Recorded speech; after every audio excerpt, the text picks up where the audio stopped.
লীগের একজন এমপি, ওনার গাড়িতে সাইদি সাহেবের ওয়াজ বাজে। তাই উনি তখন তো আওয়ামী লীগ ক্ষমতায়, জিজ্ঞেস করলেন, স্যার আপনার গাড়িতে সাইদি সাহেবের ওয়াজ? আরে রাজনীতি একদিকে রাখো, ওনার ওয়াজ মজা লাগে। এমন ব্যক্তিত্ব ছিলেন আল্লামা দেলোয়ার হোসেন সাইদি রহমতুল্লাহ আলাইহি। ওনার একটা ছোট্ট কথা আপনাদেরকে শোনাই। উনি সংসদে ঢুকবেন, তা আমাদের সংসদে ঢুকার একটা নিয়ম ছিল, মাথা নিচু করে ঝুঁকা, রুকুর মতো একটু ঝুঁকা সংসদে ঢুকা। তো আল্লামা দেলোয়ার হোসেন সাইদি রহমতুল্লাহ আলাইহি উনি এইভাবে অন্যান্য সংসদ সদস্যদের মতো মাথা ঝুঁকায় ঢুকে নাই। উনি এইভাবে মাথা উঁচু করে একটু নিচু হয়ে পরে ঢুকছে, মাথা সোজা রাইখা। তো ওনাকে প্রশ্ন করা হয়েছে, সাইদি সাহেব আপনি এমপি সাহেব, সবাই যেভাবে ঢুকে, দেশের আইন যেভাবে, সেভাবে আমরা ঢুকবো?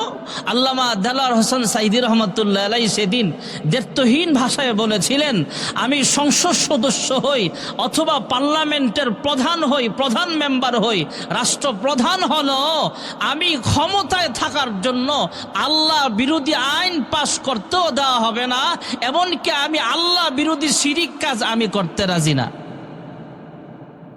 এটাই তো আসলে আলেমের জবান থেকে তো এমন কথাই আমরা আশা করি।